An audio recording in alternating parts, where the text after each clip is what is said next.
వాక్యంలోని ఒక సందర్భాన్ని మనం చదువుకుంటాం. మొదటి దినవృత్తాంతములు 22వ అధ్యాయం. మొదటి దినవృత్తాంతములు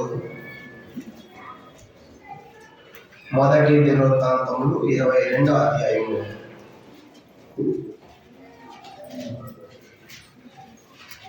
అందరం కలిసి 9-10 వచనాలు చదువుకుంటాం. మొదటి దినవృత్తాంతములు 22వ అధ్యాయం. మొదటి దినవృత్తాంతములు 22వ అధ్యాయము 9-10 వచనాలు అందరం కలిసి మనం చదువుకుంటాం. పేజ్ నంబర్ 352 పాత నిబంధనలో మొదటి దినవృత్తాంతములు 22వ అధ్యాయము 9-10 వచనాలు అందరం కలిసి చదవండి.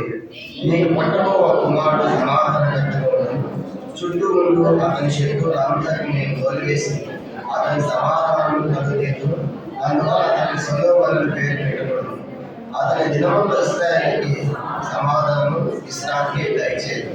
అతడు నా నామమునకు ఒక మందిరమును కట్టించును. అతడు నా కుమారుడే ఉండును. నేను అతనికి తండ్రిగా ఉండను. ఇశ్రాయేలు మీద అతని రాజ్యము సింహాసనం నిత్యము స్థిరపరచబడును. ప్రార్థన. పరలోకమున్న మా తండ్రి, పరిశుద్ధ దేవుని స్తోత్రాలు. ఉదయకాలం ఆరాధనలు దావీదు యొక్క జీవితాన్ని మీరు మాకు జ్ఞాపకం చేశారు.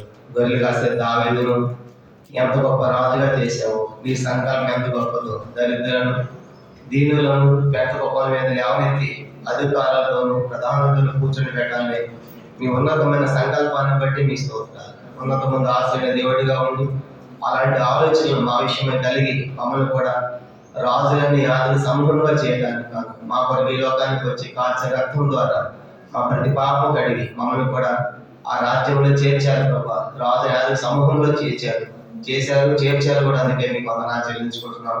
తిరిగి ప్రభా నీ బలలో పాల్గొని పూర్వము తండ్రి మరి సొలొమోను యొక్క జీవితాన్ని మరి ఆదివారం వచ్చి కొంత ధ్యానం చేసాం. ఈ దినము ఇంకా కొన్ని సంగతులు చూడబోతున్నట్టుగా మరి ఏమి తండ్రి మేము నేర్చుకోవాలో మార్చుకోవాలో కూడా నీ వాక్యం ద్వారా మమ్మల్ని సంధించి దర్శించి గద్దించి హెచ్చరించి బుద్ధి చెప్పి సరిచేయమని చక్కపరచమని మీకు అప్పగించుకుంటూ వందనాలు చెల్లించుకుంటూ అయ్యకి దాసనాన్ని కూడా మరుగుపరచమని యేసుక్రీస్తు నామమున ప్రార్థించి వేడుకొనుచున్నాము తండ్రి. ఆమేన్. ఇలా మనం చదువుకున్నటువంటి వాక్య భాగము దావీదు తన కుమారుడైన సొలొమోను పిలిచి చెప్తున్న సంగతి. దావీదు సొలొమోను చెప్పే సంగతి చూసినప్పుడు సొలొమోను పుట్టక ముందే ఆయన సంగతి, ఆయన పేరు కూడా చెప్పబడింది. చెప్పండి. సొలొమోను దావీదు పుట్టక ముందే, అదే అంటున్నాడు 9వ వచనంలో, నీకు పుట్టబోవ కుమారుడు సమాధానకర్తగా ఉంటాడు. చుట్టూ ఉండు అతని శత్రువులందరినీ నేను తోలివేసి అతని సమాధానము కలిగేదను. అందువలన అతనికి సొలొమోను పేరు పెట్టబడు. కానీ సొలొమోను పుట్టక ముందే అతని పేరు చెప్పబడింది, అతని సంగతి చెప్పబడింది. మన దేవుడు హృదయ పరిశోధకుడు కనుక మన గతం వేరు, ప్రస్తుతం, భవిష్యత్తు కూడా అన్ని కూడా మన దేవుడికి తెలుసు. కాబట్టి అందుకే దావీదుకు మంత్రి అనుకున్నప్పుడు కనుక దావీదు చెప్తాడు, దావీదు నీ చేతులు రక్తం చెందించాయి, ఇప్పుడు నీ వద్దు, నీ పుట్టబో కుమారుడు ఉంటాడు, అటు సమాధానకర్తగా ఉంటాడు, సొలొమోను అనే పేరు పెడతావు, అతడు నా కోసం మందిరాన్ని కట్టిస్తాడు అనే సంగతి సొలొమోను గురించి పుట్టక ముందే దేవుడు చెప్పాడు. కనుక పేరు చెప్పాడు, ఆయన చేసే పనులు కూడా చెప్పాడు. కనుక మన దేవుడి యొక్క సంకల్పాలు ఎంత గొప్పవి. కాబట్టి ఆయన బుద్ధి, బాహుళ్య, జ్ఞానం ఎంత గంభీరం. కాబట్టి ఆయన సమస్తాన్ని ఎరిగిన వాడిగా మనం చూస్తాం. కానీ యూత్ మీటింగ్లో కూడా మన ఆదివారం కొంత సొలొమోను యొక్క సంగతిని మనం ధ్యానం చేసాము. గమనించామంటే మరి సొలొమోను ఆ సంగతి మనం ఆలోచించినప్పుడు సొలొమోను గురించిన 4 ప్రాముఖ్యమైన సంగతులు మీకు జ్ఞాపకం చేస్తాను. అతని యొక్క ఉన్న అద్భుతమైన లక్షణాలు మనం చూద్దాం. ఎట్లా చెడిపోయాడో, ఎట్లా పడిపోయాడో కూడా కొన్ని సంగతులు మనం చూడబోతున్నాం. ఈ సొలొమోను గురించి మనం చూసినప్పుడు చూడండి, మొదటి రాజుల గ్రంథం 4వ అధ్యాయం. మొదటి రాజుల గ్రంథం 4వ అధ్యాయం. దానికంటే ముందు ఒక మాట చదువుతాం. మత్తయి సువార్త 6వ అధ్యాయం. యేసు ప్రభువు స్వయంగా చెప్పిన మాట సొలొమోను గురించి. యేసు ప్రభువు కూడా మాట్లాడాడు. మత్తయి సువార్త 6వ అధ్యాయము అందరం కలిసి 29వ వచనం. మత్తయి సువార్త 6వ అధ్యాయము 29వ వచనము అందరం కలిసి మనం చదువుకుంటాం. మత్తయి సువార్త 6వ అధ్యాయము 29వ వచనం చదవండి. ఆయనను తన సమస్త వైభవంతో కూడిన సొలొమోను సైతము వీటిలో ఒకదాని అలంకరింపబడలేదు. సొలొమోను యొక్క వైభవాన్ని గురించి మాట్లాడుతున్నాడు యేసు ప్రభువు. సొలొమోను చాలా వైభవం గాంచిన వాడు, కనుక స్వర్ణయుగంగా పేరు గాంచిన వాడు, కనుక స్వర్ణయుగంగా పరిపాలన చేసిన వాడు.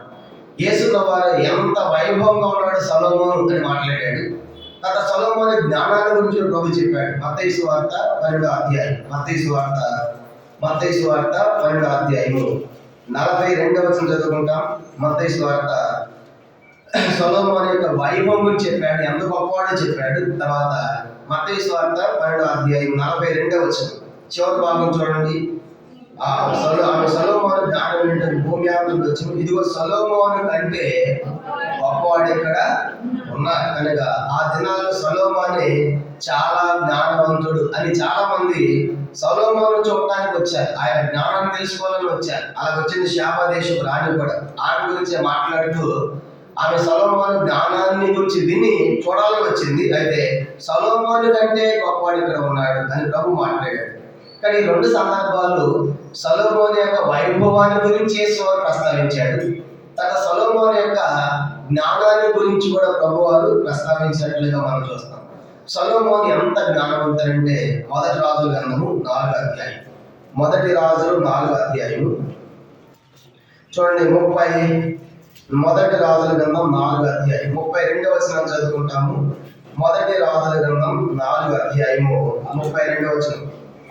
అతడు 3000 సామెతలు చెప్పెను, 1005 కీర్తనలు రచించాడు. కనుక సొలొమోను ఎన్ని సామెతలు చెప్పాడంట? 3000 సామెతలు. కనుక సామెతల గ్రంథం ఉంది కదా, సామెతల గ్రంథం అంతా రాసింది ఎవరు చెప్పండి? సొలొమోను. దాంట్లో 850 మాత్రమే ఉన్నాయి సామెతలు. సామెతల గ్రంథంలో ఎన్ని ఉన్నాయి? 850 బైబిల్లో. కానీ ఎన్ని రాశాడంటే సొలొమోను?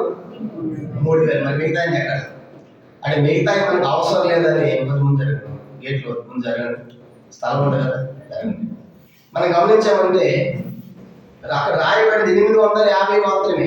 కనుక సామెతల గ్రంథంలో 850 సామెతలు ఉన్నాయి. మిగతా 2150 సామెతలు ఎక్కడ అంటే అవి మనకు అవసరం లేదు కాబట్టి పరిశుద్ధాత్మ దేవుడు వాటిని మనం తీసుకురాలి. కానీ మనకి ఏం అవసరమో అవి బైబిల్ దేవుడు రాయించి పెట్టాడు. ఎందుకంటే యోహాను 20వ అధ్యాయం రాయబడింది, ఆయన చేసిన కార్యాలు ఇవన్నీ రాస్తే భూలోకం కూడా సరిపోతే దేవుని కార్యం చేసింది. అలాగే సొలొమోను కూడా చాలా రాశాడు. సొలొమోను సామెతలు 3000 సామెతలు మనం రాశాడు చదువుకుంటాం. కానీ మనకు 850 మాత్రమే ఉన్నాయి. ఇక 21,2150 సామెతలు మనకి కనబడటం లేదు. అంత జ్ఞానవంతుడు. తర్వాత ఎన్ని కీర్తనలు రాశాడంటే ఆయన చూడండి, అది కూడా 1005 కీర్తనలు. కనుక 1005 కీర్తనలు మనకి సామెత. మనకి బైబిల్లో కీర్తనలు ఎన్ని ఉన్నాయి? 150 కీర్తనలు. దాంట్లో సొలొమోను రాసిన 2 కీర్తనలు. 72వ కీర్తన, 127వ కీర్తన. ఈ 2 కీర్తనలే సామెతలు. ఈ 2 కీర్తనలే సొలొమోను కీర్తనలు. ఏ కీర్తన? 72, తర్వాత 127వ కీర్తన. మరి మిగతా కీర్తనలు ఎక్కడ? 1005లో 2 కనబడుతుంది, మిగతాయి కనుక అంటే ఎంత జ్ఞానం ఉంటుంది సొలొమోను. అవన్నీ మనకు అవసరం లేదు కాబట్టి దేవుడు మనకు ఏవి క్షేమమో ఏ అవసరమో అవి రాయించి పెట్టాడు. అంటే సొలొమోను సామాన్యుడు కాదు. కనుక 3000 సామెతలు రాసిన వాడు. కనుక మనకు లభ్యం అవుతుంది 850. ఇక 22,150 సామెతలు మనకు లేదు కానీ బైబిల్లో. సొలొమోను రాసినటువంటి కీర్తనలో మన 1005 రాశాడు. కానీ 150 కీర్తనలు మనకి 73 కీర్తనలు దావీదు కనబడతాయి. ఆసాపు కీర్తనలు 12 కనబడతాయి. సొలొమోను కీర్తనలు 2 కనబడతాయి. ఇలాగా చాలా మందికి మోషే కీర్తన 1 కనబడుతుంది. అలా చూసినప్పుడు సొలొమోను రాసిన కీర్తనలు 1005 కూడా మనకు లేదు. ఎన్ని ఉన్నాయంట? 2 కీర్తనలు మాత్రమే ఉన్నాయి. 72వ కీర్తన, 127వ కీర్తన మాత్రమే మనకు కనబడుతుంది. అంత జ్ఞానవంతుడిగా మనం చూస్తాం సొలొమోను గురించి. కానీ ఇంత వైభవం కాల్చిన వాడు. అంత మాత్రమే కాదు, ఇంకా ఆయన జ్ఞానం ఎంత గొప్పదంటే సొలొమోను జ్ఞానం గురించి ఆలోచించినప్పుడు అతను ఉన్న వృక్షాల గురించి అంతా రాశాడంట. చూడండి అన్నమాట 33వ వచనం. మరి లెబానోన్లో ఉన్న దేవదారు వృక్షమునే గాని ఓడల నుండి మనచు హిస్సోపు మొక్కనే గాని చెట్లన్నిటిని గురించి అతడు రాసెను. మరియు మృగములు, పక్షులు, రాకు జంతువులు, జలచరములు అను వాటినన్నిటిని గురించి అతడు రాసెను. 33 కూడా అతని జ్ఞానపు మాటలు తెలుసుకొనుటకై అతని జ్ఞానము గురించి భూపతులందరిలో నుండి మనుషులు అదని గమనించామంటే సొలొమోనుకి బోటనీ తెలుసు, జువాలజీ తెలుసు. ఒక మాట చెప్పాలంటే వీటన్ని గురించి రాశాడు. వీటన్నిటి పితామహుడు ఎవరు పడతారు మన బైబిల్లో? సొలొమోన్. ఎంత జ్ఞానవంతుడు కనుక ఆయన వృక్షశాస్త్రం తెలుసు, జంతు శాస్త్రం తెలుసు కనుక జువాలజీ బోటనీ చూసామంటే ఆయన రాంది ఎంతో గొప్ప జ్ఞానం. ఎందుకంటే సొలొమోను పెద్దవాడైన తర్వాత సుమారు 20 సంవత్సరాల వయసులో దేవుడికి దహనములు అర్పించిన దేవుడు ప్రత్యక్షమై నీకేం కావాలి సొలొమోను భక్త అన్నాడు. మనమైతే ఏం చేస్తాం చెప్పండి? హైదరాబాద్లో 4 ఫ్లాట్లు, 4 బెంజ్ కార్లు కనుక ఏవో కోరుకుంటాము. కానీ సొలొమోను నా శత్రులు చావాలి, నేను ధనవంతుడిని అవ్వాలి, ఇవి కూడా దేవుడు చెప్పాడు. సొలొమోను అడగలేదు. ఎవరంటే అయ్యా విస్తారమైన ధూళి వంటి నీ ప్రజలు పరిపాలించాలని నాకేం కావాలి? జ్ఞానము కావాలి. మొదటి రాజులు అది అడిగాడు అన్నమాట. గమనించామంటే అది తప్ప సొలొమోను ఇక ఏమి అడగలేదు దేవుని. అందుకే సొలొమోను యొక్క మనవి దేవునికి అనుకూలమైందంట. అమ్మ చదువుకుంటాము. మొదటి రాజులు 3వ అధ్యాయము మొదటి రాజుల గ్రంథం 3వ అధ్యాయము 4వ వచనంలో 1000 దహనములు అర్పించాడు. 1000 దహనాలు అర్పించి దేవుడు ప్రత్యక్షమైనప్పుడు సొలొమోను ఏం కోరుకుంటాడంటే గమనించామంటే ఆ మాట చదువుతాం. 7 నుంచి నేను చదువుతాను. మొదటి రాజులు 3వ అధ్యాయం 7 నుంచి. నా దేవా యెహోవా, నీవు నా తండ్రి దావీదుకు బదులుగా నీ దాసులను రాజుగా నియమించున్నావు. అయితే నేను బాలుడను, కార్యము చేయడం నాకు బుద్ధి చాలదు. నీ దాసుని నేను కోరుకున్న జనుల మధ్య ఉన్నాను. వారు విస్తరించి ఉన్నందున వారు లెక్క పెట్టుటయు వారి విశాల దేశం తనిఖీ చేయటయు అసాధ్యము. ఎంత గొప్పదైన నీ జనములకు న్యాయం తీర్చగలవాడెవడు? కాబట్టి నేను మంచి చెడు వివేచించి నీ జనులకు న్యాయం తీర్చినట్లు నీ దాసుని నాకు వివేకము గల హృదయమును దయచేయము. సొలొమోను చేసిన మన ప్రభునికి అనుకూలమైన కనుక దేవుడు అతనికి ఇలా సెలవిచ్చాను. తర్వాత అందరూ కలిసి దీర్ఘాయునైనను ఐశ్వర్యమునైనను చిత్తల ప్రాణమునడుక న్యాయములను గ్రహించినట్టు వివేకం అనిపించింది అడిగేదివి. నీవు ఎలా అడిగినందున నీ మనవి ఆలకించుచున్నాను. బుద్ధి వివేకముల హృదయం నీకు ఇచ్చున్నాను. పూర్వీకుల నీ వాడు అక్కడో లేడు, ఇక మీద నీ వాడు అక్కడను ఉంటాడు. తర్వాత 13 కూడా. మరియు నువ్వు ఐశ్వర్యమును ఘనత్యమని అడగపోయినను నేను వాటిని బట్టి ఇచ్చున్నాను. అందువల్ల నీ దినములు అన్నిటిలో రాజులు నీ వంటి వాడు అక్కడే ఉంటాడు. అటు సొలొమోను నువ్వు దీర్ఘాయు, ఎక్కువ కాలం బతకాలి, నేను త్వరగా సాగకూడదు అని కోరుకోలేదు. తర్వాత ఐశ్వర్యం అడగలేదు. చెప్పాను కదా, బిల్డింగ్లు, కార్లు అవి అడగలేదు. తర్వాత శత్రుల ప్రాణాన్ని కూడా అడగలేదు. ప్రభా ఈ ప్రజల పరిపాలన జ్ఞానం దయచేయనందు కానీ దేవుడు అవి ఇచ్చాడు, దీర్ఘాయు ఇచ్చాడు, ఐశ్వర్యం ఇచ్చాడు. తర్వాత గమనించామంటే అతడు ఘనత ఇచ్చాడు. తర్వాత ఇవన్నీ కూడా అడగపోయినప్పుడు కూడా సొలొమోను దేవుడు దయచేశాడు. అలాగే సొలొమోను యొక్క జ్ఞానము మనం చూసామంటే ఆ ప్రపంచం అంతటిలో కూడా అనేకులు సొలొమోను జ్ఞానాన్ని విని సొలొమోను చూడాలని వచ్చారు. వారిలోనే ఒక దేశపు రాణి, షేబా దేశపు రాణి వచ్చి ఆయనకు ఆశ్చర్యపోయి ఆయన యొక్క జ్ఞానాన్ని చూసి ఆశ్చర్యపోయింది. సొలొమోను జ్ఞానం గురించి ఒక సంగతి చెప్పి మనం ముందుకు వెళ్తాం. సొలొమోను రాజు అయిన తర్వాత ఇద్దరు స్త్రీలు కన్నారన్నమాట. 2 వేశ్యలు కన్నారు. అంటే మధ్యరాత్రి ఏమైందంటే ఈ కన్న తల్లులు వాళ్ళ తల్లి బిడ్డ మీద పడి ఆ బిడ్డ చచ్చిపోయింది. మధ్యరాత్రి చూస్తే బిడ్డ చచ్చిపోయింది. పక్కనటువంటి బిడ్డ మీద పిల్లేమో బతికుంది. ఏం చేసిందంటే తల్లి తెలివిగా ఈ బిడ్డ ఎత్తుకుని అక్కడ పెట్టేసి ఆ బిడ్డను తెచ్చేమో తన పక్కన పెట్టుకుంది. తర్వాత చూసిన 3 రోజుల తర్వాత గమనించి నిదానం చూసింది. కనుక చూస్తూ ఉంటే ఆమె చూసిన తర్వాత అర్థమైంది ఈ చచ్చిపోయిన బిడ్డ నాది కాదు అని అర్థమైపోయింది. కనుక అప్పుడు ఈ పంచాయతీ ఎక్కడ దగ్గర వెళ్ళిందంటే సొలొమోను దాకా పోయింది. తన సొలొమోను వెళ్ళినప్పుడు సింహాసనం మీద కూర్చున్నాడు. ఎవరక్కడ అనగానే సైనికులు వచ్చారు. ఒక కత్తి తీసుకొని రండి అని అనగానే ఒకవైపు ఇద్దరిలో ఉన్నారు. ఈ బిడ్డ నాది, ఈ బిడ్డ నాది, ఇద్దరు కూడా కొట్లాడుతూ ఉంటే ఒక కత్తి తీసుకొని అన్నాడు. కత్తి అనగానే 2 ముక్కలు చేసి చిరసాగం చేశారు. అనగానే చచ్చిపోయిన బిడ్డ తల్లి అనుకోండి, ఏ తల్లి అయితే బిడ్డను చంపుకుందో మీద పడి ఆ తల్లి అంటుంది దాని బిడ్డ కూడా సావాలి మనసు. 2 ముక్కలు చేసి అది క్యాక్ చేస్తా ఉంది. మరో వైపున ఏ బిడ్డ అయితే ఈతలైతే ఆ బిడ్డకి అందరూ పేగులు తరుపుకొని పోయింది. అయ్యా వద్దు వద్దు వద్దు, పాప దానికి ఇచ్చే నా బిడ్డ ఎక్కడ క్షేమంగా ఉంటే చాలు అని కేకలేసింది. ఇది గమనించినటువంటి సొలొమోను ఇదే నిజమైన తల్లి అని చెప్పేసి ఆ బిడ్డకి ఇచ్చాడు. ఆశ్చర్యపోయాడు.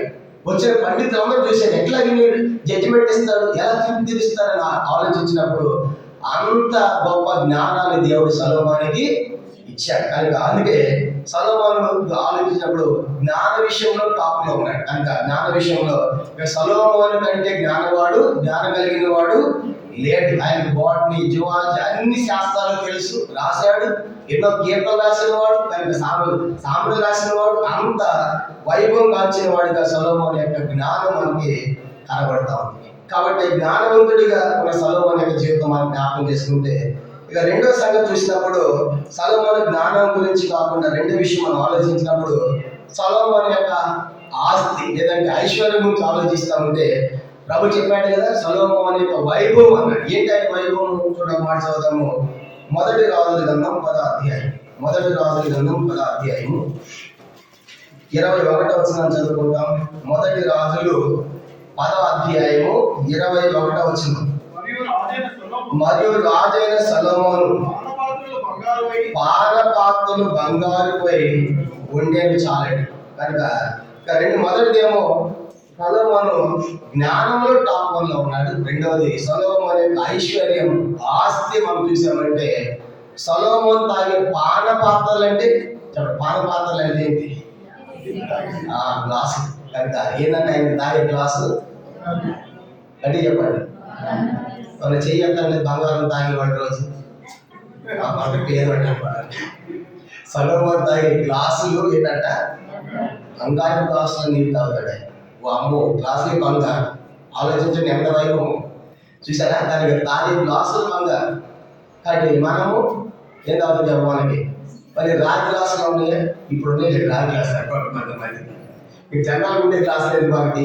Steel glass. ఎక్కువ కాలం వస్తే మందికి వస్తాయి స్టీల్లో తాగుతాం. కానీ సొలొమోను స్టీల్లో తాగడు, తర్వాత రాగిలో తాగడు. ఏంటంటే ఆయన తాగే గిన్నెలు బంగారం, నీళ్ళు తాగే బంగారం. అంటే ఆలోచించండి ఎంత వైభవం కాల్చిన వాడు సొలొమోను. తర్వాత సొలొమోను యొక్క గురించి ఆలోచించామంటే అసలు వెండి లెక్కలేదండి. సొలొమోను టైంలో వెండి లెక్కలేదు. ఊడ్చి చెత్తలో పోసేవాడు వెండి. ఇప్పుడు మనకి ఎట్లా ఉందంటే వెండి ఆ రోడ్డు మీద పట్టా దొరికింది అనుకోండి, పట్టా చూసి జోబులు వేసి మనం. కానీ సొలొమోను టైంలో అసలు వెండి లెక్కలేదంట. చూడ మొదటి రాజులు 10వ అధ్యాయం, మొదటి రాజుల గ్రంథం 10వ అధ్యాయము. ఇదే మనం గమనించామంటే వెండి కూడా 21 కింద మనం చూద్దాము. మాట చదవండి.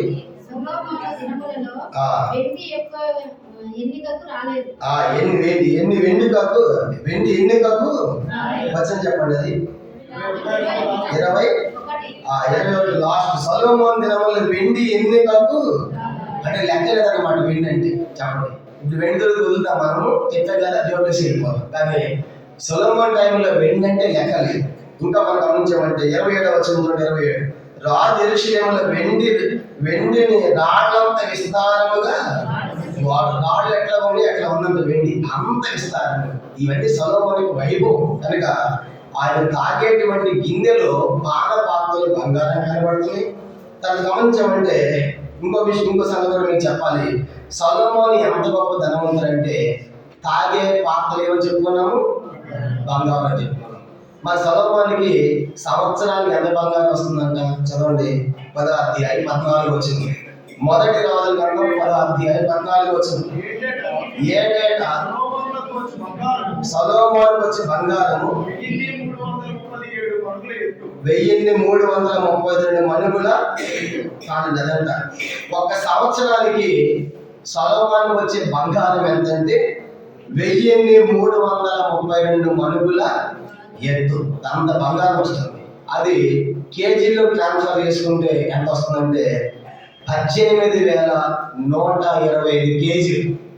ఒక సంవత్సరానికి చెప్పండి ఎంత? ఒక సంవత్సరానికి ఎన్ని కేజీలు బంగారము? 18,125 కేజీలు బంగారం. అంత బంగారము ప్రతి సంవత్సరం వస్తుందంట. ఎవరికి? సొలొమోనుకి. వాము 18,108 కిలోల బంగారం. మన కిలో బంగారం ఉంది కదా భాగం, కిలో సుమారు 50 లక్షలు అనుకున్నాం.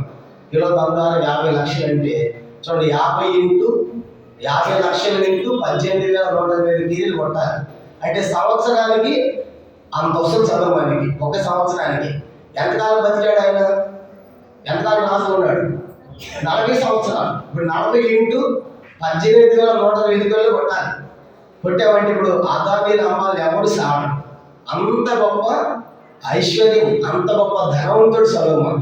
సార్ మనం చెప్పుకోవడం చాలా ఈజీగా ఉంది, కానీ క్యారెక్టర్ కూడా పనిచేసి మీరు కొడితే కనుక అంత వస్తుంది సొలొమోనుకి. కనుక ఒక్క సంవత్సరానికి 18,108 కిలోల బంగారం అంటే అక్కడ 40 సంవత్సరాలకి లెక్క పెడితే కానీ కిలో 50 లక్షల చొప్పున కొడితే సొలొమోను ఎంత గొప్ప ఐశ్వర్యవంతుడు అంటే, ఇప్పుడు ప్రపంచంలో ఉన్నటువంటి ఐశ్వర్యవంతులు ఇప్పుడు ఎలాన్ మస్క్ ఉన్నాడు కదా, కానీ ఆయన ఒక గొప్ప ధనవంతుడు.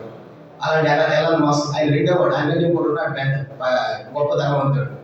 అట్లాంటి ధనవంతులు అంట ఒక 19 మందిని కలిస్తే కానీ ఒక సొలొమోను అవడంట. అర్థమైందా? ఇప్పుడున్న ప్రపంచంలో ఉన్న ధనవంతులు ఎవరైతే గొప్ప ధనవంతులు అనుకుంటున్నామో అలాంటి వ్యక్తుల్ని 19 మందిని ఒకవైపున పెట్టి ఒకవైపున సొలొమోను పెడితే అప్పుడు సొలొమోను తూగుతారన్నమాట. వాము ఎంత ఐశ్వర్యవంతుడా, ఇంత గొప్ప ధనవంతుడా, అంత గొప్ప ధనవంతుడు సొలొమోను. అందుకే మందిరం కూడా కట్టినప్పుడు మా మందిరం అంతా దేని చెప్పండి, మందిరం అంతా కూడా అంత బంగారమే. కేజీలు బంగారం వస్తా ఉంటే కానీ మందిరం కట్టడానికి ఏమైంది? అంత పెట్టే మందిరం.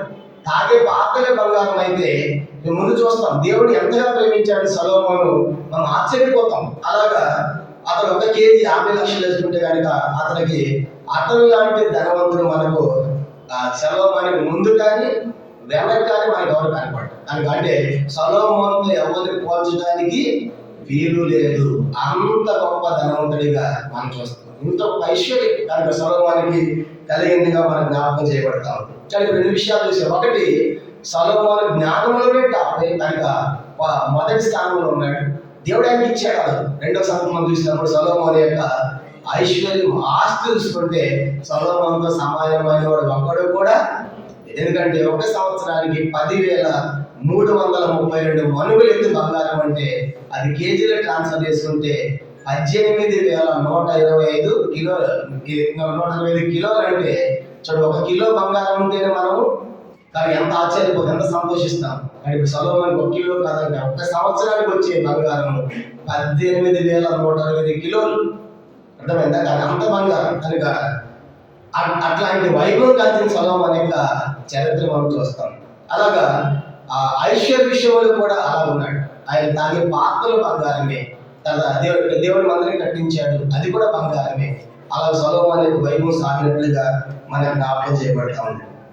ఇక 3వ విషయం చూసినప్పుడు సొలొమోనుకి దేవుని మందిరం అంటే ఎంత భక్తి అంటే, ఎంత భయం అంటే, ఎంత ధనవంతులు ఉన్నప్పుడు కూడా ఎంత భయభక్తులతో మందిరం కట్టించాడంటే చూడండి, మొదటి రాజుల గ్రంథం 6వ అధ్యాయం. అందరం చూద్దాం అన్నమాట. మొదటి రాజుల గ్రంథము 6వ అధ్యాయము 7వ వచనం చదువుకుంటాం. మొదటి రాజుల గ్రంథం 6వ అధ్యాయము 7వ వచనం. మొదటి రాజుల గ్రంథం 6వ అధ్యాయము 7వ వచనాన్ని అందరం కలిసి మనం చదువుకుంటాం. చదవండి.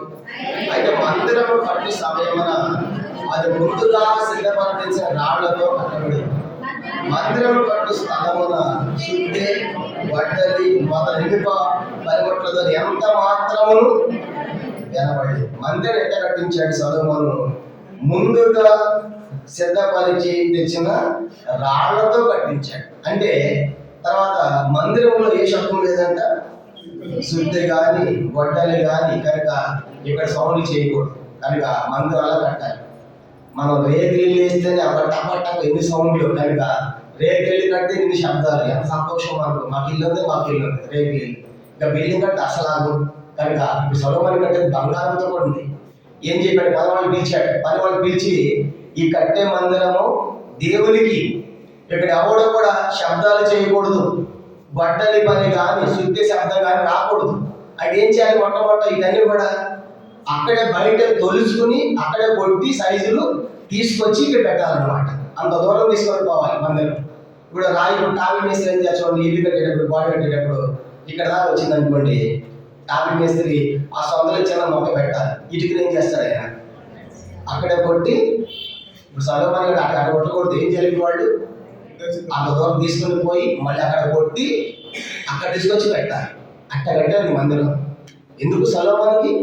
ఏంటంటే ఇక్కడ కొడితే ఏమైంది చెప్పండి, కొడితే ఏమైంది, శబ్దం వస్తే ఏమైంది? మన ఇంట్లో చూడండి, ఇంట్లో పడుకున్నారు అనుకోండి, ఎవరైనా ఇంట్లో పడుకుంటే పిల్లలు తొందరలు చేస్తూ ఉంటే నెమ్మదిగా డోర్ వేస్తారు. ఎందుకు చెప్పండి? ఎవరు వచ్చారనుకో, డాడీ పడుకున్నాడు, మమ్మీ పడుకుంది, లేకపోతే ఏమైంది, డిస్టర్బ్ చేయకూడదు, శబ్దం చేయకూడదు. అర్థమైందా? అంటే వాళ్ళ మీద మనకి ఎంతో ఇష్టం కదా, వాళ్ళిద్దరు డిస్టర్బ్ చేయకూడదని, అంటే వాళ్ళు లేపకూడదని మనం కూడా ఏదో అవసరం ఏం చేస్తాము, నెమ్మదికి పిల్లాగా పోయి సౌండ్ లేకుండా డోర్ తీసి వాళ్ళ సౌండ్ లేకుండా మనం తీసుకుని వస్తాం. అంటే మన ఇంట్లో ఉన్న వాళ్ళకి మనం ఏం చేయాలి చెప్పండి, డిస్టర్బెన్స్ అనేది చేయడానికి మనము ఇష్టపడతాం. పిల్లలు చేస్తారు, డాడీ మమ్మీ అని చెప్పి వాళ్ళు బయట తీసుకెళ్తాం. సొలొమోనుకి ఎంత భక్తి అంటే ఈ కట్టే మందిరంలో అలా ఉండాలి, అలా శబ్దం లేకుండా కట్టాలి, అలా సౌండ్ లేకుండా కట్టాలి. పని వాళ్ళు పిలిచాడు, జాగ్రత్త, ఇక్కడ ఎవరైనా సరే శుద్ధి శబ్దం కానీ బట్టల శబ్దం వినపడిందంటే మీ తలలో జాగ్రత్త ముందే వార్నింగ్ ఇచ్చాడు. అలా కట్టాడంటే అంత భక్తి సొలొమోనుకి, అంత ఇష్టం. కాబట్టి అందుకే ముందే తొలవాలి, ఇక్కడ మెజర్మెంట్ తీసుకొని అక్కడే తొలిచి అక్కడే కొట్టి తీసుకొచ్చి పెట్టాలి. ఒకరు తెచ్చిన తర్వాత ఆ రాయి పుస్తలేదు అనుకోండి, మళ్ళీ ఏం చేయాలి, పోయి మళ్ళీ అంత దూరం మోసుకొని పోయి మళ్ళీ కొట్టి తీసుకొచ్చి పెట్టాలి. అట్లా కట్టాడండి. ఎన్ని సంవత్సరాలు కట్టాడు అందరము? ఎన్ని సంవత్సరాలు? 7 సంవత్సరాలు కట్టాడు. చెప్పండి ఏంటంట, ఎంత అద్భుతం అంటే. అందుకే సొలొమోను టైంలో పనివాళ్ళు ఎంతమంది తెలుసా? పనివాళ్ళు కూడా మొదటి దినవృత్తాంతములు చూడండి, మొదటి దినవృత్తాంతములు రెండవ దినవృత్తాంతములు 2వ అధ్యాయం, రెండవ దినవృత్తాంతములు 2వ అధ్యాయము 17-18 వచ్చిన సొలొమోను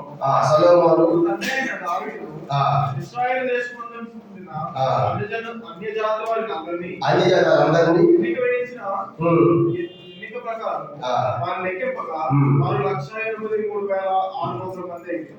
గమనించు.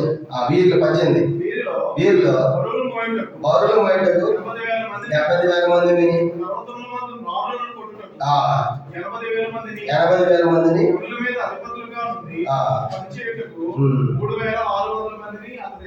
ఇప్పుడు మొత్తం ఎంతమంది అని చెప్పండి. మందిరం కట్టడానికి సొలొమోను ఎంతమంది పని వాళ్ళు పెట్టారంటే 1,53,600 మంది. పని వాళ్ళు ఎంతమంది అంట? 1,53,600 మంది పనివాళ్ళు. దేని కట్టడానికి? మందిరం కట్టడానికి. కానీ 1,53,600 మంది అంతమందిని తీసుకొచ్చి మందిని కట్టాడు. దాంట్లో 70,000 మంది ఏమో శుద్ధితో పనిచేసేవాడు. శుద్ధులు రాళ్ళు కొట్టేవాడు 70,000 మంది అయితే, 50,000 మంది గొడ్డాడుతో పనిచేసేవాడు. కనుక ఆ యొక్క మామూలు నరికేవాడు. కానీ దాని మీద అధిపతులు మిగతావాడు. మొత్తం కలిసి చూసామంటే 1,53,600 మంది పని వాళ్ళు పెట్టి 7 సంవత్సరాలు అది కట్టడానికి టైం కేటాయించి, ఇక్కడ శుద్ధి సౌండ్ కానీ గొడ్డల సౌండ్ కానీ కనుక ఎలాంటి సౌండ్ రాకుండా అలా కట్టాడు. ఇదేం తెలియజేస్తుందంటే సొలొమోను ఎంత భక్తిపరుడబ్బా, ఎంత భయం దేవుడు అంటే సొలొమోనుకి, ఎంత రెస్పెక్ట్ దేవుడు అంటే. చూడు, మనం కూడా కొన్నిసార్లు కట్టేప్పుడు ఏం చేస్తాం, మా దగ్గర బీడి తాగుడు చుట్టూ తాగుతూ కూడా తాగుతూ ఉంటాడు, అది కడతానే ఉంటారు కదా. ఇల్లు కట్టేటప్పుడు ఇక్కడ చుట్టూ తాగుతూనే ఉంటారు, ముందు కూడా తాగొచ్చి కడతానే ఉంటారు ఇల్లు. కనుక మనం ముందే చెప్పినవాడు. అని సొలొమోను ఎంత స్ట్రిక్ట్ ఆడాడంటే, నేను కట్టే మందిరం దేవుడికి జాగ్రత్త, ఎవడన్నా కానీ ఇక్కడ శుద్ధి సౌండ్ కానీ అందులో ఏడకోసం వెళ్ళిపోతాం కానీ ఇక్కడ కొట్టారనుకోండి మీ తల కొట్టేస్తాం. అలాంటి ఆజ్ఞలు జారీ చేసి అంత భక్తి శ్రద్ధలతో కట్టాడు దేవుడు మందిరం.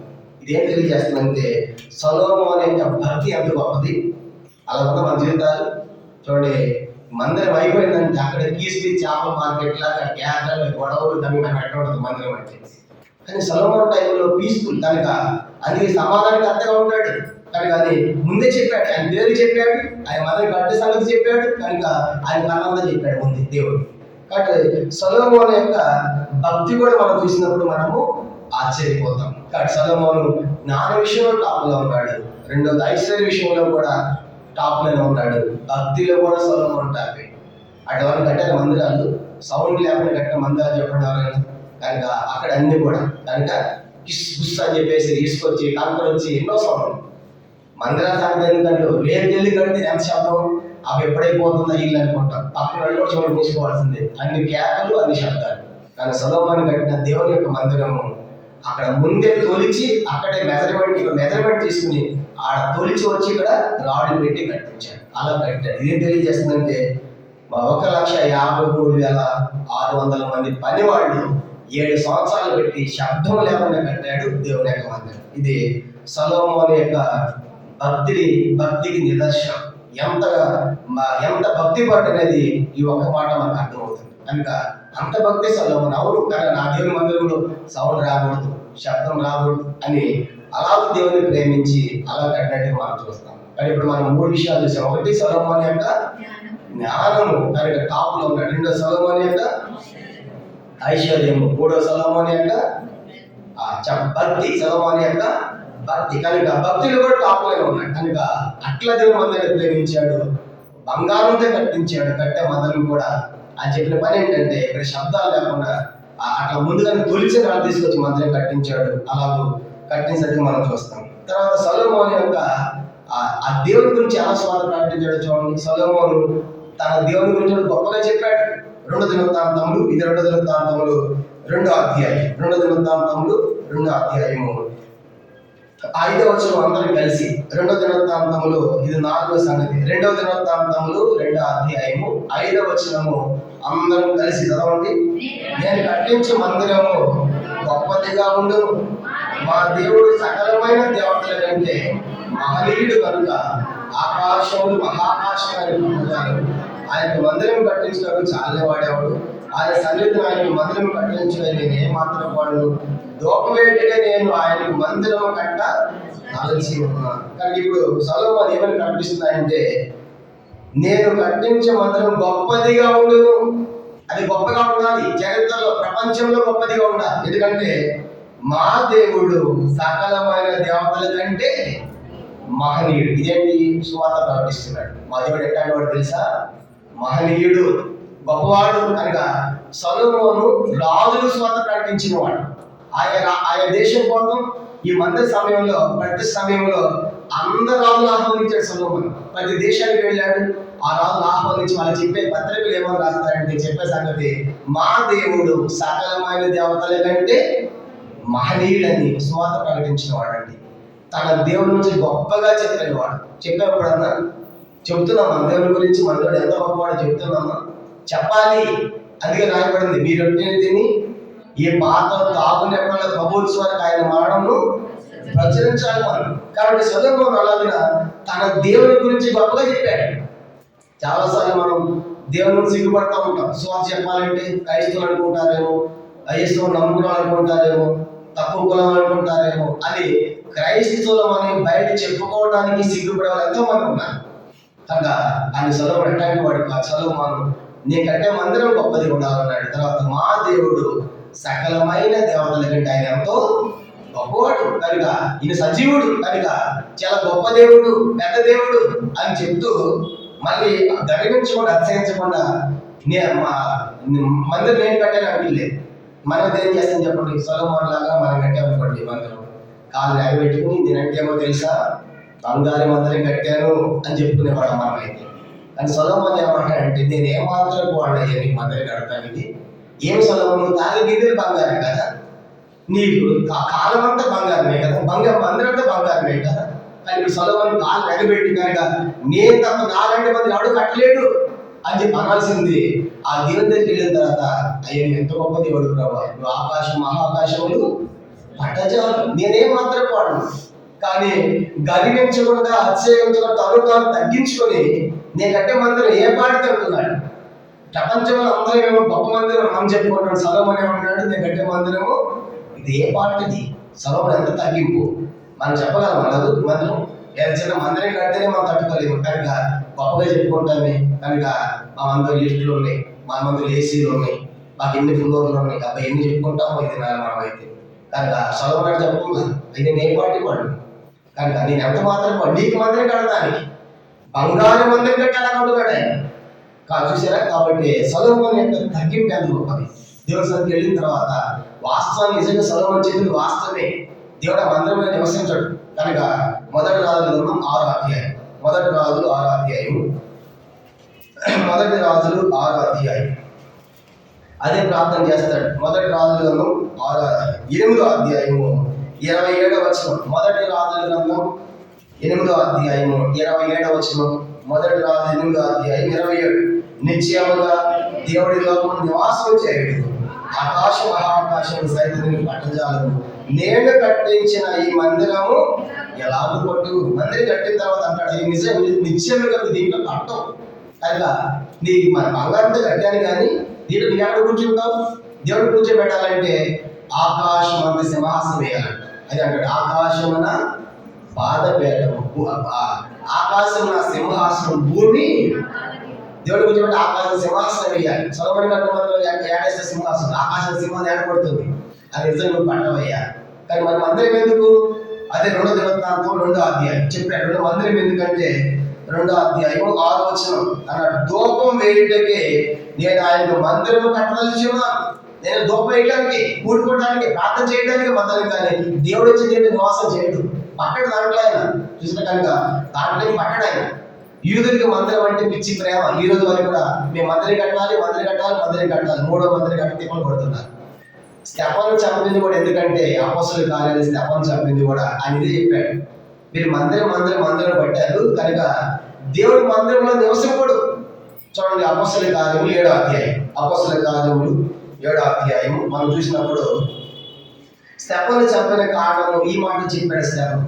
అపోస్తలుల కార్యం 7వ అధ్యాయం 47-50 కనీసం నేను చదువుతున్నాను. అపోస్తలుల కార్యం 7వ అధ్యాయము 47-50 వచ్చినారు. అయితే సొలొమోను అక్కడ మందిరం కట్టించెను, ఆయన చదవడం అందరం కలిసి, ఆకాశము నా సింహాసనం, భూమి నా పాదపీఠము, మీరు నా కొరకు ఎలాంటి మందిరం కట్టుదురు, నా విశ్రాంతికి స్థలం ఏది, ఇవన్నీ అవసరం కావు అని ప్రభు చెప్పుచున్నాడు. అది ప్రవక్త ద్వారా పలికిన ప్రకారము సర్వోన్నతుడు హస్తకృతాలయములు మీరు కట్టిన దేవుడు ఉండడు అని చెప్పాడు ఫైనల్ గా. కానీ సర్వోన్నతుడు ఆయన. కాబట్టి స్వాత ప్రకటిస్తుడికి చెప్పగానే మా దేవుడు మందిరం ఉన్నంట అది రాళ్ళు ఎత్తుకుంటారు అన్నారు. రాళ్ళు ఎత్తుకునేసారంటే 51 వచ్చింది. ముష్కరులారా మీ చెవులను దేవుని వాళ్ళు లోపరచాలని మీరు ఎదురుస్తున్నారని చెప్పగానే రాళ్ళతో కొట్టారు. సొలొమోను ఈ స్టెఫను చెప్పిన వాస్తవం ఏంటంటే, నిజంగా మందిరం కట్టాడు సొలొమోను వాస్తవమే, కానీ ఆ కట్టిన దాంట్లో మనుషులు కట్టిన హస్తకృతాలముల దేవుడు నివసింపడు కానీ అని చెప్పాడు. దేవుడు కూడా చెప్పాడు. యెషయా గ్రంథం 66వ అధ్యాయం, యెషయా గ్రంథం దేవుడు కూడా ఏమన్నాడు? యెషయా గ్రంథం ప్రభు కూడా ఏం సెలవుస్తుందంటే, యెషయా గ్రంథము 66వ అధ్యాయం, యెషయా గ్రంథము 66వ అధ్యాయము మొదటి వచనం చదువుకుంటాం. యెషయా గ్రంథం 66వ అధ్యాయం మొదటి వచనం, యెహోవా ఎలాగ ఆజ్ఞించున్నాడు, ఆకాశము నా సింహాసనం, భూమి నా పాదపీఠము, మీరు నా నిమిత్తము కట్టలు దేశించి ఇల్లు ఏ పాటిది చాలండి. కనుక మీరు ఏ పాటిని కడతారు? ఆకాశము నా సింహాసనం కదా, భూమి నా పాదపీఠం కదా, కానీ మీరు కట్టిన దేశాలు ఎలా సరిపోతుంది అని దేవుడే ప్రభే చెబుతున్న మాట మనం చూస్తాం. కాబట్టి దేని తెలియజేస్తుందంటే, సొలొమోను మందిరం కట్టిన తర్వాత భక్తి శబ్దంతో కట్టాడు. మందిరం అంటే సొలొమోను శబ్దం లేకుండా, అల్లరి లేకుండా, తొందర లేకుండా, నెమ్మదిగా ప్రశాంతంగా బయట రాళ్ళు తొలిపించి తెచ్చి కట్టాడు. మీకు అర్థకాలు చెప్పాలంటే అర్థమయ్యే భాషలో చూడండి, ఫ్లైఓవర్లు వేస్తున్నారు కదా, ఆ ఫ్లైఓవర్లు ఎక్కడ పిల్లలు వస్తారు అవన్నీ మెజర్మెంట్ తెచ్చి ఏం చేస్తారు, రాత్రి అనిపిస్తారు తెల్లారిగా ఫ్లైఓవర్ అయిపోతుంది. అది ఇప్పుడు ఆ ఫ్లైఓవర్ లేదు, ఫ్లైఓవర్ చేసింది. కానీ మనం ఆశ్చర్యపోతాం. హైదరాబాద్ లో 1 సంవత్సరం క్రితం లారీ మా కథ వచ్చారనుకో, ఇక్కడ ఫ్లైఓవర్ ఎప్పుడు వచ్చేసింది అబ్బా, వచ్చేసింది. ఎందుకు? ఎక్కడ పిల్లలు పోసా కనుక తెచ్చి అంటించేసారు, అయిపోయింది. అట్లా సొలొమోను కట్టిన మందిరం కూడా అక్కడ మెజర్మెంట్ తీసుకొని బయట కొట్టి శుద్ధితో గొడ్డలు తెచ్చి ఇల్లు పెట్టాలి. అలా కట్టించాడు. 7 సంవత్సరాలు పట్టింది. 1,53,600 మంది పనిచేశారు. అలా భక్తి శబ్దంతో కట్టాడు. కట్టిన తర్వాత నేను ఏ పార్టీ వాడను అలాగ జీవించిన సొలొమోను ఎలాగో చెడిపోయాడు కూడా కొన్ని వాసాలు చదువుకుని మనం వింటాం. ద్వితీయోపదేశకాండం సొలొమోను యొక్క అంతం మనం చూద్దాం. ద్వితీయోపదేశకాండం 17వ అధ్యాయం. ఇవన్నీ సొలొమోను యొక్క గ్రేట్ గొప్ప ఆధిక్యత. అయితే సొలొమోనులో కొన్ని 3 తప్పులు మనం చూద్దాం. సొలొమోను చేసిన ప్రధానమైన 3 తప్పులు. ద్వితీయోపదేశకాండం 17వ అధ్యాయము నేను చదువుతున్నాను చూడండి. మీ రాజు నియమించుకోవాలంటే ఎట్లాంటి వాడు రాజు నియమించుకోవాలని దేవుడు ముందే ఆ ధర్మశాస్త్రంలో చెప్పాడు. వాస్తవానికి రాజులు రాకముందే దేవుడు చెప్పాడు ఈ సంగతి. మీరు రాజు ఎట్లా నియమించుకోవాలంటే మీ సహోదరులు నియమించుకోవాలని అందరిని నియమించుకోకూడదు. చూడండి 17 నుంచి నీ సహోదరులోనే ఒకరిని నీ మీద రాజుగా నియమించుకోవాలి. నీ సహోదరుడు కాదు అన్నిని నీ మీద నియమించుకోకూడదు. చాలా గమనించామంటే ఇప్పుడు రాజుని నియమించుకోవాలంటే మీ సహోదరులను నియమించుకోమని చెప్పాడు. ఇది ఎప్పుడు చెప్పాడు?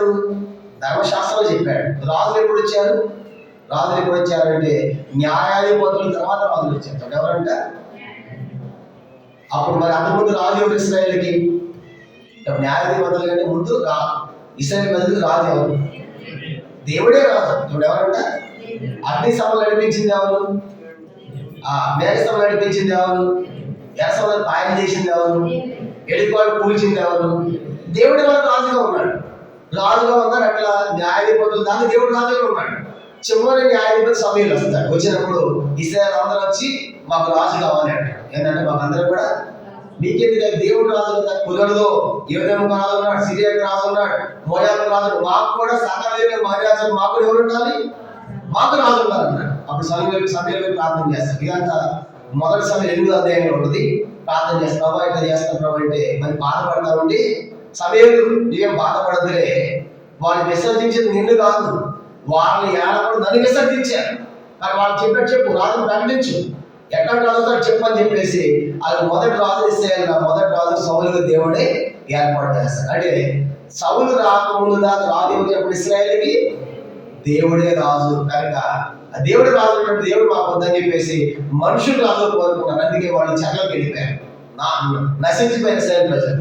అట్లా ఆ సందర్భం రాకముందే చెబుతాడు ఈ సంగతి. ద్వితీయోపదేశకాండంలోనే కొన్ని 100 సంవత్సరాల ముందే భవిష్యత్తులో మీరు రాజుగా పెట్టుకుంటే ఎవరు పెట్టుకోవాలో చెప్పాడు. ఆ రాజు ఏం చేయాలంట? ఈ 3 పనులు చేయకూడదు. ఒకటి మొదటిది చూడండి, మొదటి సంగతి 16 వచ్చింది. అతడు గుర్రములను విస్తారంగా సంపాదించవలదు, తన గుర్రములను హెచ్చుగా సంపాదించడం గాను జనులను ఐగుప్తును తిరిగి వెళ్ళనీయకూడదు. గమనించమంటే ఐగుప్తుకి వెళ్ళకూడదు. తర్వాత ఎలాగా యెహోవా ఇక మీద మీరు ఈ త్రోవ వెళ్ళకూడదని మీతో చెప్పాను. కానీ మొదటి సంగతి ఏం చెప్పాడంటే మీరు రాజుగా నియమించుకునేవాడు ఐగుప్తు పోకూడదు, గుర్రాలను కూడా సంపాదించకూడదు. అది మొదటి సంగతి చెప్పాడు. ఎందుకంటే గుర్రాలు ఎక్కువ ఉంటే నా బలమే తెలుసా, నా గుర్రాలను తెలుసా అని గర్విస్తాడేమో. కానీ గుర్రాలు వద్దు. ఐగుప్తు ఎందుకు వెళ్ళొద్దంటే అప్పుడు మీరు ఐగుప్తులు బానిసలుగా ఉన్నారు, కానీ 40 సంవత్సరాలు దాసులుగా ఉన్నారు. మళ్ళీ దాసులు ఎందుకు వెళ్తారు? ఐగుప్తు దాసత్వానికి వెళ్ళొద్దు, ఐగుప్తు గుర్రాలు కూడా మీకు వద్దని ధర్మశాస్త్రం ముందే చెప్పాడు. కానీ ఐగుప్తు ఆకర్షిస్తూ ఉంటుంది, ఆడ గుర్రాలు ఉంటాయి, టెక్నాలజీ ఉంటుంది, ఆహారం ఉంటుంది. కాబట్టి ఐగుప్తు పోవాలి మనసు పీకుతూ ఉంటుంది. అది ఇశ్రాయేలు ప్రజలు కూడా చూడండి, అరణ్యంలో మార్గం రాగానే కాస్త ఆహారం తక్కువ అయితే ఏమన్నారు? ఏం మోసం మాకు చవి సారం లేని ఈ ఆహారం ఏంటి, తాగడానికి నీళ్ళే లేవు అని చెప్పి మేము ఎక్కడ పోతాం? ఐగుప్తులో మాకు కూరగాయలు, ఉల్లిగడ్డలు, చేపలు, కొండల మాంసం, సత్య సమాధులు ఉన్నాయి. మేము ఐగుప్తుకి పోతాం. అంటే ఐగుప్తు ఆకర్షిస్తాం మనుషులు. అది ముందే చెప్పాడు, ఎట్టి పరిస్థితుల్లో మీరు రాజు ఐగుప్తుకి వెళ్ళొద్దు, ఆ 5 గుర్రాలు తేవద్దని చెప్పాడు. సొలొమోను చేసిన మొదటి తప్పు ఏంటంటే ఇది ఏది చేయొద్దు అన్నాడు, అదే పని చేశాడు. మొదటి రాజుల గ్రంథం 10వ అధ్యాయం ఐగుప్తుకి వెళ్ళొద్దని చెప్తే సొలొమోను చేశాడు. మొదటి రాజుల గ్రంథం 10వ అధ్యాయం తొందరగా చూసుకుని ముగిద్దాం. 10వ అధ్యాయము 28వ వచనం. మొదటి రాజుల గ్రంథం 10వ అధ్యాయం, మొదటి రాజులు 10వ అధ్యాయము 28. అందరం కలిసి చదవండి. సొలొమోనుకు గుర్రములు ఐగుప్తు నుండి తేబడును, రాజు వర్తకులు ఒక్కొక్కడు గుంపులకు నియామకులను ధరించి గుంపులుగా కొని తెప్పించను. వారు ఐగుప్తు నుండి కొని తెచ్చిన రథం ఒకటింటికి 600 తులములు వెండి, గుర్రం ఒకటింటికి 150 తులములు వెండి ఇచ్చేది. హిత్తీల రాజులందరి వరకు, అరాము రాజుల వరకు వారు ఆధారకి వాటిని తీసుకొని పోయేది. ఇప్పుడు ఐగుప్తుకే వెళ్ళొద్దంటే ఇప్పుడు సొలొమోను ఎక్కడ పోయాడంట? ఐగుప్తుకు పోయాడు. గుర్రాలు వద్దంటే ఎక్కడ పోయాడంట? అది గుర్రాలు తెచ్చాడు. మొదటి తప్పు ఏంటంటే ఎక్కడ వెళ్ళొద్దన్నాడు అదే పని చేశాడు, ఏం చేయొద్దన్నాడు అదే పని చేశాడు. ఐగుప్తుకి వెళ్ళొద్దు, 5 గుర్రాలు వద్దని ధర్మశాస్త్రం ముందే చెప్పాడు. రాజు చేయొద్దని చెప్తే మొదటి విషయం తప్పిపోయాడు. ఐగుప్తుకి వెళ్ళాడు, 5 గుర్రాలు తెచ్చాడు. అది గుర్రాలు దేని గుర్తంటే అతిశయాన్ని గుర్తు. గుర్రాలు దేని గుర్తు? అది అందుకే గుర్ర 20 అంటాడు కదా, మొదలైతే గుర్రాలను బట్టి రథాలను బట్టి అతిశయిస్తారు. మనమైతే మన దేవుడైనా నామం బట్టి అతిశయిస్తాం. 20 మనం చూస్తాం. అలాంటి ఇప్పుడు గుర్రాలంటే అర్థం ఏంటి? బలము, నా బలము నాది అని చెప్పుకోవడం. కనుక మీరు ఐగుప్తు గుర్రాలు తెచ్చారు. సొలొమోను మొదటి తప్పు, మొదటి విషయము, ఇప్పుడు దేవుడు బలముగా తన బలం చూపించుకోవాలని చూస్తారు. అందుకైనా ఆ నరుల గుర్రముల సద్దులను ఆయన ఆనందించాడు. 147 కీర్తన 147 చూడండి, ఆ మాట చదువుకుంటాం. దేవుడు 147 కీర్తన 10వ వచనం, 147 కీర్తన 10వ వచనం, గుర్రముల బలమునందు ఆయన సంతోషించాడు, నరుల కాలు చదువైన ఆయన ఆనందించాడు. గుర్రముల బలమునందు మన సంతోషం, మనకి బలం అని సొలొమోను సంతోషం, కానీ దేవుడికి కాదు. కానీ మొదటి తప్పు ఏంటంటే, ఇంతగా ప్రేమించే సొలొమోను ఎంత జ్ఞానవంతుడు, ఎంత ఐశ్వర్యవంతుడు, ఎంత భక్తి కలిగిన వాడు, దేవుని విషయం ఎక్కడికి వెళ్ళదు అక్కడికే పోయాడు. 700 అదే చేసి తప్పు చేశాడు. ఇది మొదటి తప్పు సొలొమోను జీవితం. మనం కూడా కొన్నిసార్లు లోకంలో వద్దు అంటే లోకానికే పోతాం, లోకం ఏది చేయొద్దు అంటాము అదే చేస్తా ఉంటాం. తెలిసి కనుక తెలిసి చేసిన మొదటి తప్పైన సొలొమోను ఐగుప్తుకి వెళ్ళాడు. లోకమైన ఐగుప్తుకు గుర్రాలు తెచ్చాడు. నా గుర్రాలు నా బలం అనుకున్నాడు.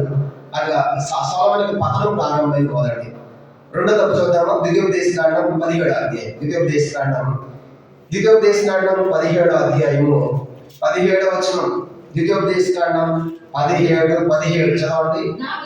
తన హృదయమును తొలగిపోకుండానట్లు అనేక స్త్రీల వివాహము చేసుకొనకూడదు. చాలండి. రెండోది ఏంటంటే, రాజు అనేవాడు ఎక్కువ మంది స్త్రీలను పెళ్లి చేసుకోవద్దు. రాజు ఏం చేయకూడదంట? ఎక్కువ మంది స్త్రీలను పెళ్లి చేసుకో. ఇది రెండవ నియమం. రాజు అయినవాడు మొదటి రాజు అయినవాడు ఐగుప్తుకి వెళ్ళొద్దు, ఐగుప్తు గుర్రాలు తేవద్దు. రెండవదిగా ఎక్కువ మందిని పెళ్లి చేసుకోవద్దు అన్నాడు. సొలొమోనుకి ఎంతమంది భార్యలు చెప్పండి? బాగా చెప్పారు. దానికి ఎంతమంది రాజకుమారులు? ఎంతమంది?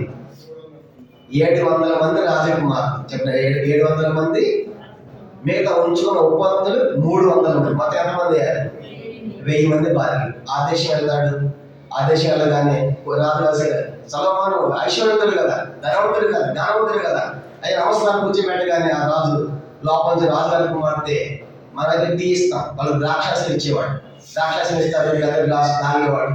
ఈ అమ్మాయి బాగుంది సార్, ఇస్తారా? తీసుకెళ్ళినా నేను ధనవంతుడు కదా, తెచ్చేసుకోవడమే. కనుక ఏ దేశం పోయినా ఆ దేశంలో రాజకుమార్తె తెచ్చుకున్నాడు. అట్లా 700 మంది అంట. ఎంతమంది చెప్పండి? మంచి అందగాడు సొలొమోను.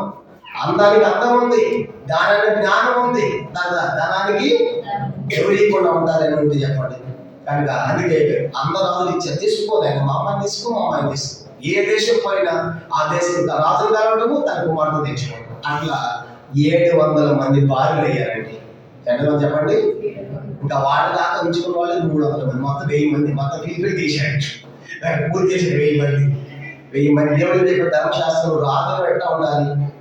ఎక్కువ మంది భార్యలు వద్దన్నాడుగా. ఇది రెండో తప్పు, చేసి రెండో తప్పు. ఈ 1000 మంది భార్యలు ఏం చేశారంటే, ఎంత వైభవంగా సొలొమోను మందిరం కట్టాడు.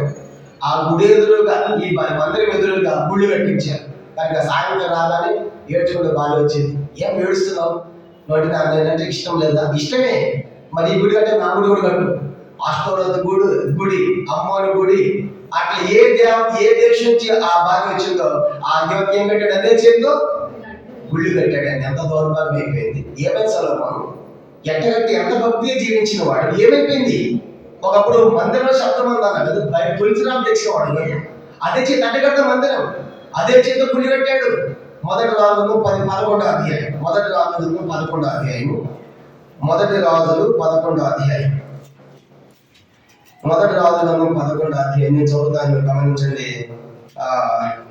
మొదటి రాజులను 11వ అధ్యాయం 2 నుంచి నేను చదువుతున్నాను. 2వ వచనం నుండి. మొదటి రాజులు 11వ అధ్యాయం 2 నుంచి. కామావతి గలవాడై వారిని ఉంచుకొని వచ్చాము. అతనికి 700 మంది రాజకుమార్తెలైన భార్యలను 300 మంది ఉపపత్నులను కలిగి ఉండేది. అతని భార్యలు అతని హృదయమును అది కథనమాట. కనుక అతని భార్యని హృదయాన్ని తిప్పేశారు. సొలొమోను గురైనప్పుడు అతని భార్యలు అతని హృదయమును ఇతర దేవతలతో త్రిప్పగా అతని తండ్రి అయిన దావీదు వలె అతను హృదయం యథార్థముగా దేవుడిని యెహోవా ఎడల యథార్థము కాకపోయిను.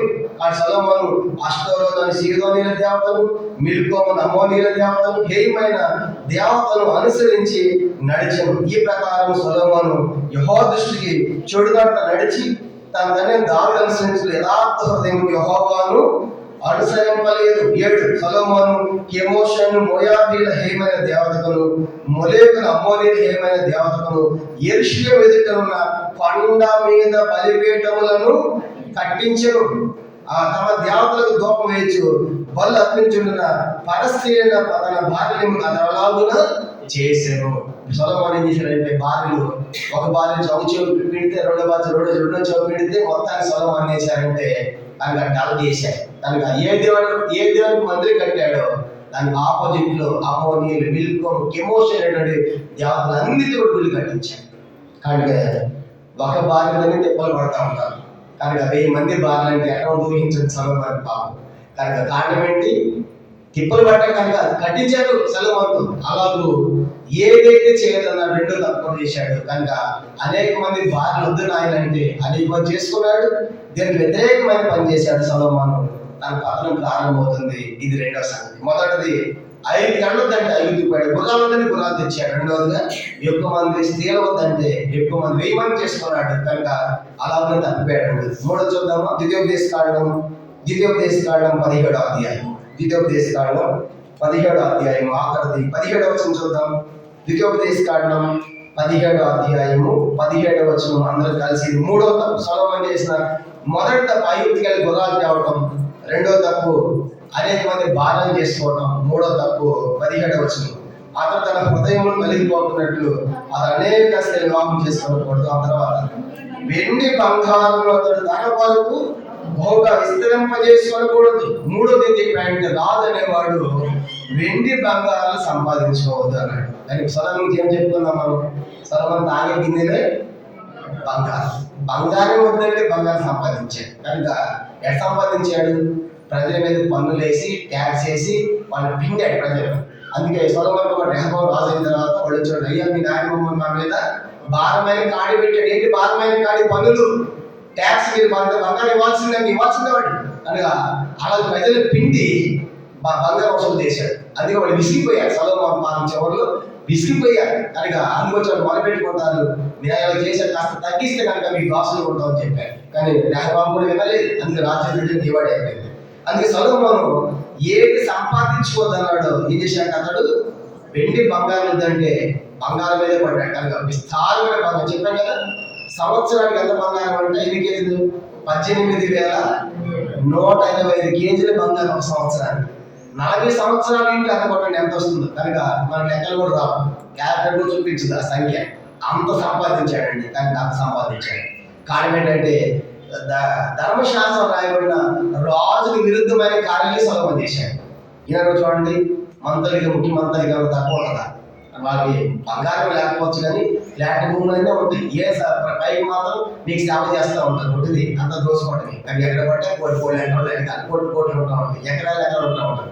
అప్పుడు ఉంది, ఇప్పుడు ఉంది. కానీ సొలొమోను అంటే తీశాడు, విస్తారాన్ని తీసుకున్నాడు, విస్తారాన్ని సంపాదించాడు. కానీ ఏదోదంటే అదే పని చేసి సొలొమోను. కాబట్టి అందుకే ఆ వెండి అసలు ఎందుకు రాలేదంట. వెండి లెక్కలోకి లేదు. అంత బంగారం, అంత వైభవం. కానీ సొలొమోను ఇప్పుడు మూడో తప్పు ఏంటంటే వెండి బంగారం వద్దని ఆయన అంటే కనుక అది కూడా మూడో తప్పు చేశాడు. వీటన్నిటి ద్వారా 1000 మంది భార్య ద్వారా సొలొమోను చెడిపోయాడు. నెహెమ్యా గ్రంథం 9వ అధ్యాయం. నెహెమ్యా గ్రంథం 9వ అధ్యాయము. నెహెమ్యా గ్రంథం 9వ అధ్యాయము అందరం కలిసి ఆ మాట చదువుకుంటాం. నెహెమ్యా 13వ అధ్యాయం, క్షమించండి, నెహెమ్యా గ్రంథం 13వ అధ్యాయము 26వ వచనం. నెహెమ్యా గ్రంథం 13వ అధ్యాయము 26వ వచనం అందరం కలిసి చదివి, ఇటు కార్యము జరిగించి ఇశ్రాయేలు రాజైన సొలొమోను పాపము చేయలేదా? అనేక జనములు అతని వంటి రాజు లేకపోయినాను. అతడు దేవుని చేత ప్రేమపడిన వాడై ఇశ్రాయేలు అందరి మీద రాజుగా నియమింపబడినాను. అన్ని స్త్రీలు అతని చేత సహా పాపము చేయించలేదా? కాబట్టి అన్ని స్త్రీలు చేసుకుని వాళ్ళతో పాపం చేయించాడు. అన్ని స్త్రీలు వచ్చి భార్యలుగా సొలొమోనుతో పాపం చేయించాడు. సొలొమోను కూడా పాపం చేశాడు. అందుకే యేసు వారు సొలొమోను వైభవం అంతా ఒక గడ్డి పువ్వు అన్నాడు. ఏంటంటే వైభవం అంతా కూడా మీరు చాలా గేట్ అనుకుంటున్నాడు. సొలొమోను యొక్క వైభవం ఒక గడ్డి పువ్వు అంటే అది పొద్దున్న మంచిగా వికసిస్తుంది, కనుక ఆ మంచి వికసిస్తుంది, ఎండకి ఎండిపోతుంది, సాయంకాలం గాలికి దాని స్థానం వెళ్లకుండా కొట్టుకొని పోతుంది. అది సొలొమోను యొక్క వైభవం. కనుక ఒక పూలు లాంటి వాడని, ఎండిపోయి గడ్డి పూలు లాంటి వాడు అనేది యేసు ఫైనల్ గెలిచాడు సొలొమోను గురించి. ఇంత వైభవం కాంచిన వాడి చివరికి ఎలా చెడిపోయాడంటే కనుక దేవుడు దూరం అయిపోయాడు, వృద్ధుడు అయిపోయాడు, దాన్ని చుట్టుకున్నారు. కనుక మా దేవత కంటే మా దేవత కంటే అని చెప్పి హృదయాన్ని తిప్పేశారు. ఏ దేవుడికైతే భక్తి శ్రద్ధగా మొదలు కట్టాడో దానికి ఆపోజిట్ ఎదురుగా అన్ని దేవతలు కూడా ఆ గుళ్ళు కట్టి సొలొమోను ముగిసిపోయినట్టు మనం చూస్తాం. ఇది సొలొమోను యొక్క అంతం. కనుక ప్రారంభం ఎంత బాగుంది, ఎంత జ్ఞానం ఉంటుంది సొలొమోను, ఇచ్చిన జ్ఞానం వండర్ఫుల్. కాబట్టి ఆస్తి ఎంత టాప్ లో ఉన్నాం, తర్వాత గమనించండి భక్తులు ఎంత శ్రద్ధగా ఉన్నాం, ఎట్లా సుమారు చేయటం అందరికీ మగవాడు గొప్పవాడని. ఇట్లాంటి సొలొమోను ఇప్పుడు ఏమైపోయాడు చెప్పండి. ఇప్పుడు గుర్రాలకి రథాలకు ఐగుప్తుకు పోయి వెండి బంగారాలు సంపాదించి అనేక మంది స్త్రీలను పెళ్లి చేసుకుని రాజుకు విరుద్ధమైన కార్యాలు చేసి కనుక గొప్ప నష్టాన్ని తెచ్చాడు. సొలొమోను దానికంటే ఇప్పుడు రాజ్యం ఎండవడానికి కూడా కారణం సొలొమోనే. చదవమాట మొదటి రాజుల గ్రంథం ఆ మాట ముగిద్దాము. ఇశ్రాయేలు రాజ్యం విడిపోవడానికి కూడా సొలొమోనే పునాది. అదే చెప్పాడు చూడండి, ఈ పని చేశావు కాబట్టి రాజ్యం తీసివేసిన దేవుడు చెబుతాడు, నువ్వు ఈ పని చేసావు కాబట్టి సొలొమోను ఇక రాజ్యం ఉండదు, కనుక నేను దావీదుకి ఇచ్చాను కానీ ఈ పని చేసేవాడు ఇప్పుడు నీ చేతిలో రాజ్యం లాగేస్తున్నాను, రాజుని తొలగిస్తున్నాను. మొదటి రాజుల గ్రంథం 11వ అధ్యాయం నేను చదువుతాను 9 నుంచి. మొదటి రాజుల గ్రంథము ఆ చదువుతుని ముగిద్దాం. మొదటి రాజుల గ్రంథం 11వ అధ్యాయము 9 నుంచి మనం చదువుతాం. 9 నుంచి 13 దాకా రాసుకోండి. మొదటి రాజులు 11వ అధ్యాయం 9 నుంచి. ఇశ్రాయేలు దేవుడు యెహోవా అతనికి 2 మార్లు ప్రత్యక్షమై నీవు ఇతర దేవతలను వెంబడింపవలదని అతనికి ఆజ్ఞాపించినను సొలొమోను హృదయం ఆయన వద్ద నుండి 2 సార్లు ప్రత్యక్షమయ్యాడు. సొలొమోనుతో మాట్లాడేటప్పుడు కూడా సొలొమోను దేవుని తిరగట్ల. తర్వాత యెహోవా తనకి ఇచ్చిన ఆజ్ఞలను గైకొనకపోగా యెహోవా తన మీద కోపగించి చదవండి సెలవిచ్చిన దేవాలయంగా నేను నీతో చేసిన నా నిబంధన కట్టడలు నువ్వు ఆచరింపకపోవడానికి కనుగొనుచున్నాను కనుక ఈ రాజ్యం నీకుండకుండా నిశ్చయముగా తీసివేసి నేను దాసునికి ఇచ్చాను. ఆయనను నీ తండ్రి దావీదు నిమిత్తము నీ దినములను ఎలాగ చేయక నీ కుమారుని చేతవాడిని దాన్ని తీసివేసేదను, రాజ్యం అంతే తీసివేయను. నా దాసు దావీదు నిమిత్తం నేను యెరూషలేము నిమిత్తం ఒక గోత్రం నీ కుమారునికి ఇచ్చాను. చూసారు, ఇప్పుడు రాజ్యం ఉండేపోవడానికి కారణం రెహబాము కాదు. మొట్టమొదటి ఎవరు కారణముడు? సొలొమోను. ఆ తర్వాత రెహబాము. సొలొమోను కానీ చెప్పాడు ప్రత్యక్షమైన 2 సార్లు. సొలొమోను మారలేదు కనుక 2 సార్లు ప్రత్యక్షమైన దేవుని కంటే జరగలేదండి. ఎంత ఘోరం! దేవుని యొక్క ఆజ్ఞ గైకొనలేదు. అది అన్నాడు ఇక నువ్వు నేను 2 సార్లు ప్రత్యక్షమని మారలేదు కాబట్టి వినలేదు కాబట్టి నీ రాజ్యాన్ని లాగేస్తాను, నీ టైంలో కాదు నీ కుమారుని టైం. ఎందుకంటే ఎందుకు నీకు రాజ్యం ఇస్తానంటే నిన్ను బట్టి తీసేయాలి కానీ నేను ఎవరికి మాట ఇచ్చాను? 2 సమూయేలు 7వ అధ్యాయంలో దావీదుకి ఏమన్నా నీ సింహాసనం నిత్యము స్థిరమని చెప్పాడు కదా. అంటే దావీదుకి పిల్లలందరూ యువత సింహాసనాన్ని పరిపాలించాలి. దావీదుని బట్టి నేను మాటించాను కాబట్టి ఒక్కోతో నీకు ఇస్తాను, మిగతా నీ దాస యెరోబాముకి ఇస్తాను, రాజు దివాడైపోతాను అని సొలొమోను టైంలోనే బీజం పడింది విడిపోవటానికి రాజ్యం. అలా విడిపోవటానికి ఇశ్రాయేలు 12 గోత్రాలు విడిపోవటానికి సొలొమోనే కారణుడుగా అర్థమవుతుంది. ఎంత ఘోరం! ప్రారంభం ఎంత భక్తులతో ఉన్నటువంటి ఎంత భక్తి శ్రద్ధతో కొనసాగిన వాడు చివరికి అంత వచ్చే సమయానికి సొలొమోను సరిగా లేదు. ఇలాగా ముగించాడు. రాజు 2 అయిపోయింది. సొలొమోను తర్వాత రెహబాము వచ్చాడు. ఆ టైంలో ఇశ్రాయేలు వచ్చి అడిగిన రీతిగా ఏం జరిగిందంట? 2గా విడిపోవడానికి కారణం మొదటి తప్పు సొలొమోను బట్టి 2 విడిపోయి 2వ తప్పు రెహబాము చేస్తాడు. కాబట్టి మధ్యాహ్నం ఈ వాక్య వెలుగులో మనం పరిశీలన చేసినప్పుడు మన ప్రారంభాలు బాగానే ఉన్నాయి కానీ మన అంతం ఎలా ముగించబోతున్నాం? ఒకరి జన్మదినం కంటే ఒక మరణ దినము పుట్టింది కాదు. మనం చచ్చిపోయినప్పుడు మన గురించి మాట్లాడతాం. కానీ సొలొమోను వైభవం బాగానే ఉంది, ప్రారంభానే ఉంది, జ్ఞానవంతుడు కనుక తన భక్తి కలిగిన వాడు, స్వాత ప్రకటించిన వాడు కనుక గమనించామంటే ఐశ్వర్యవంతుడు ఎన్ని బాగా. కానీ ఆ చివరికి సమయానికి ఎంత చెడిపోయాడు, ఎంత పడిపోయాడు, ఎంత దేవుడు దూరం అయిపోయాడు. చివరికి రాజ్యంలో 2గా విడిపోవడానికి కారణంగా ముగించాడు సొలొమోనుకి జీవితం. మోకరించండి, ప్రార్థన చేసుకుంటాం. ఈ వాక్య వెలుగులో మన జీవితాన్ని సిఫార్సు చేసుకుని ప్రభుకు అప్పగించుకుంటాం. బైబిల్ సెలవిస్తా ఉంది, ప్రసంగి 7:8 రాయబడింది.